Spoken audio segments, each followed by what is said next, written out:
Em 2025 foram publicados em Hollywood 4 filmes de super-heróis, 3 da Marvel, 1 da DC. São eles Capitão América 4, Thunderbolts, Quarteto Fantástico e Superman.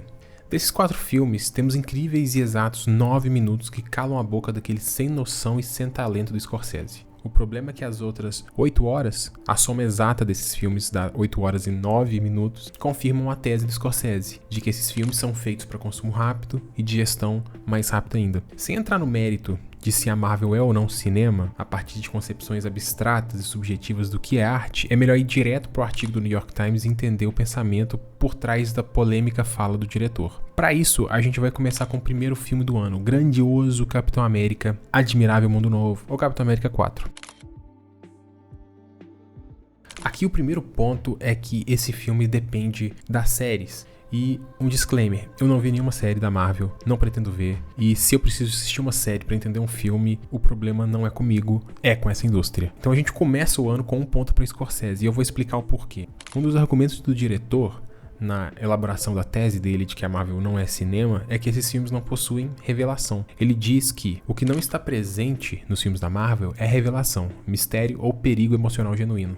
Nada está em risco. As imagens são feitas para satisfazer um conjunto específico de demandas e são projetadas como variações de um número finito de temas. Falar sobre Capitão América 4 a partir desse prisma é fácil. Pense no personagem do Harrison Ford, que em Guerra Civil foi interpretado por William Hurt, e toda a trajetória dele na história. Ele é o presidente dos Estados Unidos, principal vilão do filme, e ainda assim, em momento algum, o espectador sente sua influência ou peso dramático na história dos personagens. A gente sabe que o filme serve apenas para solidificar Sam Wilson como o novo Capitão América. A ideia aqui não é contar uma história desse personagem em seus embates internos ou externos, para se tornar um símbolo da luta intergaláctica, mas sim preparar o terreno para um futuro do universo. O filme é descartável, o importante é o hype para o futuro. Nesse caso é impossível haver revelação ou perigo emocional genuíno. Para isso seria necessário olhar para o presente imediato, mas a Marvel está muito mais interessada em reformular o passado para lucrar no futuro. É a retromania projetada para o próximo filme. É o eterno vem aí da nostalgia. E os 9 minutos de qualidade definitivamente passaram longe daqui. Thunderbolts é um caso engraçado. Aquele primeiro trailer viverá na infâmia pela tentativa desesperada de apelar para novos públicos. Você tá cansado de super-heróis? De filmes de fórmula? Da mesmice? Tal ver um filme estilo A24 com bonecos da terceira divisão da Marvel. Parece interessante? Não, né? Primeiro porque isso gera uma quantidade imensa de esquisitices. A primeira porque esse trailer parte do pressuposto de que a A24, uma empresa que faz parte do complexo industrial de entretenimento dos Estados Unidos, é por si só autoral. Olha, da A24, como se a empresa fosse a autora das obras e não os artistas que trabalharam no filme. Isso é ironicamente esquisito porque essa visão é muito próxima da visão dos fãs xiitas da A24, que são apaixonados pela empresa. Se quiser, depois a gente pode fazer um vídeo sobre esse assunto específico. Só falar aí nos comentários. Mas essa aproximação com a empresa queridinha da cinefilia sinalizava que a boa e a velha Marvel, alerta de ironia, passava por problemas. Isso é comprovado por essa sinalização desesperada por um público que normalmente simplesmente ignoraria essas produções solenemente. E o filme, Thunderbolts, se sustenta por si só? Mais ou menos. Antes de falar do que é positivo e revelar se algum dos 9 minutos está aqui, a gente pode voltar antes pro Scorsese rapidinho. Ele diz que os filmes da Marvel são em espírito, remakes que se disfarçam de sequências. Isso permite que o estúdio teste a fórmula mágica, apare as pontas soltas e replique essa mesma fórmula em obras posteriores. É como se esses filmes fossem eternos laboratórios, onde gênios malucos estão a um passo de descobrir algo grande e inovador. O problema é que, no caso da Marvel, o gênio maluco é um produtor caricato de terno, sem gravata e com 2 cifrões no lugar dos olhos. Essa é a parte que não funciona em Thunderbolt. Não há peso e não há revelação de nenhuma natureza. A promessa de fazer um filme estilo A24 não se concretiza. É apenas mais um filme da Marvel que olha mais pro futuro do que pro presente. Mas essa crise fez com que o estúdio tentasse algo minimamente diferente. As cenas de ação têm mais tempo de respiro, que são representados por menos cortes, o que é positivo. E há uma tentativa de se criar um enredo que, para além da ação vazia e sem risco, tenta comentar algo sobre saúde mental a partir do personagem do Sentinela. Nada de muita personalidade ou inovador, é a mesma fórmula testada e replicada, mas visando um público supostamente mais exigente. O mais importante, contudo, ainda está nas cenas pós-créditos, que liga diretamente com o próximo filme discutido aqui. Sobre os 9 minutos, talvez no próximo. Thunderbolts se conecta com o Quarteto Fantástico nas cenas pós-créditos. É claro, porque o importante é sempre o próximo. A cena pós-créditos de Thunderbolts é, além de tudo, um clickbait dos mais cretinos. O início do Quarteto Fantástico acontece antes dessa cena. Ela poderia muito bem ser simplesmente a cena final do filme do Matt Shakman. Mas quem que eu quero enganar?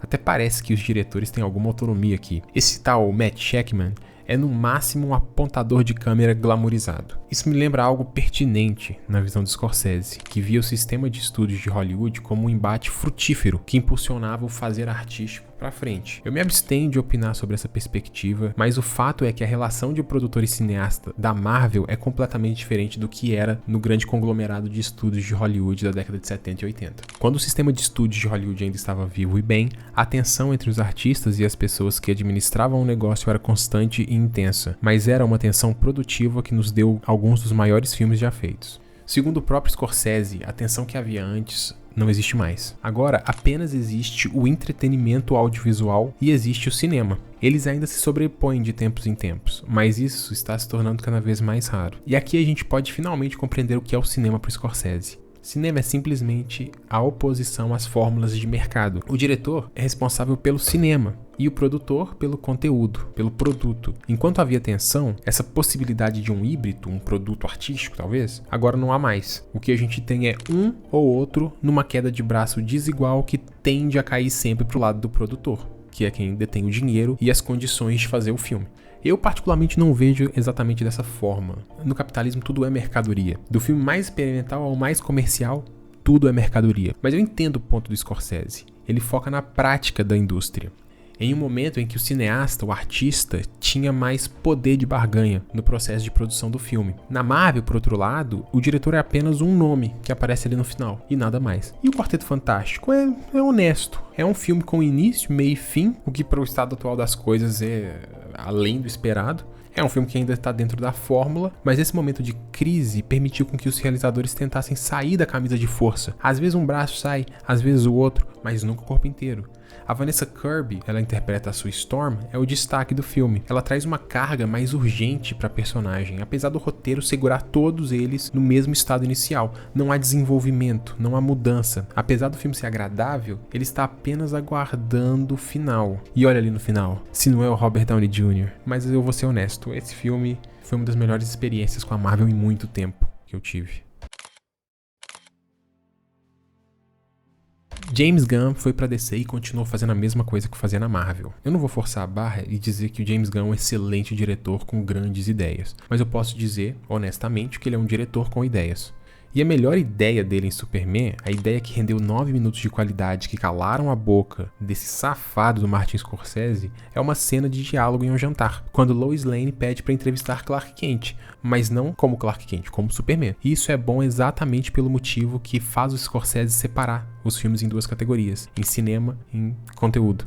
Ele diz que, para mim, para os cineastas que eu passei a amar e respeitar, o cinema era sobre revelação estética, emocional, espiritual. Era sobre personagens, sobre a complexidade das pessoas e suas naturezas contraditórias e às vezes paradoxais.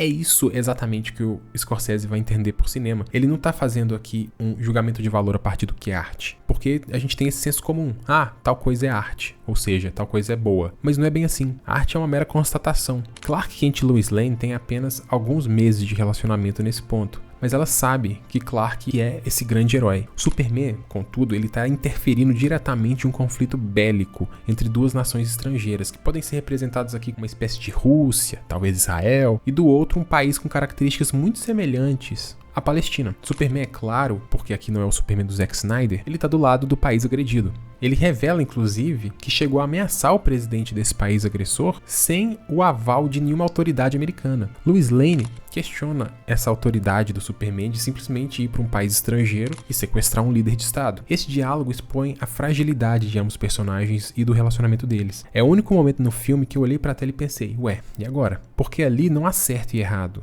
Há uma discussão válida e de difícil conclusão. É claro que o país agredido é a vítima, mas um super-herói deveria ter autonomia para fazer o que bem entende, tipo invadir um país estrangeiro, invadir uma nação independente, sequestrar um líder de estado, seja ele quem for. Talvez essa cena ecoe inclusive em situações contemporâneas da política internacional.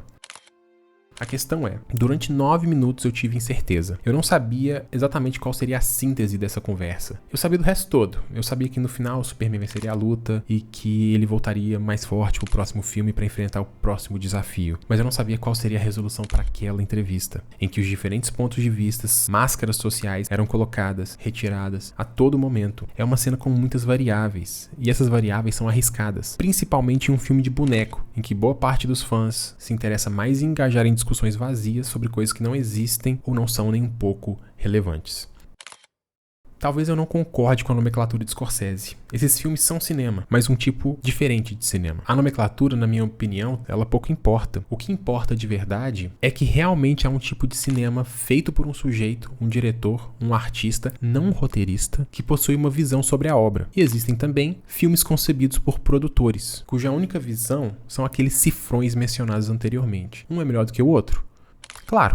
Claro que sim, definitivamente um é melhor que o outro. E se você quiser saber um pouco mais sobre alguns filmes feitos por grandes autores fora desse sistema de indústria, tem um vídeo aqui que eu falei um pouco sobre cinema nacional. Clica ali, dá uma olhada, mas toma cuidado, vá com sua conta em risco, que tem coisa feia lá. O problema desses filmes de super-herói é exatamente o que o Scorsese disse. O problema principal é que eles são produtos feitos para consumo rápido. São esquecíveis, são desimportantes, pois o que importa ali é a eterna promessa de um futuro sempre maior, sempre mais grandioso. O multiverso, nesse contexto, deixa de ser uma ferramenta que funciona em função do enredo, como por exemplo em Spider-Verse, e se torna simplesmente um botão de emergências para contenção de danos. Se as coisas vão mal, é só apertar aquele botãozinho e uma porta mágica se abre para que todos os personagens mortos e franquias esquecidas no passado retornem carregando uma cesta de nostalgia. Nem Dragon Ball era tão flexível e leniente com a morte. No fim, o que fica é o sentimento de que esses filmes estão referenciando uma característica muito específica dos quadrinhos de super-heróis, que é uma estrutura episódica sem fim. A cronologia continua, os universos mudam, se cruzam e recomeçam. Os artistas que trabalham nas obras mudam também, os arcos mudam, as personalidades mudam, mas a série é contínua, o cânone é flexível. E isso funciona no mercado dos quadrinhos, faz parte daquela construção histórica, mas o cinema é uma coisa diferente. No cinema, as histórias precisam acabar, o fim faz parte do cinema também. O Ultimato, por exemplo, na Marvel, seria um fim muito satisfatório, representaria inclusive a possibilidade do universo continuar a partir de um novo olhar, um novo prisma. Seria, se fosse um fim.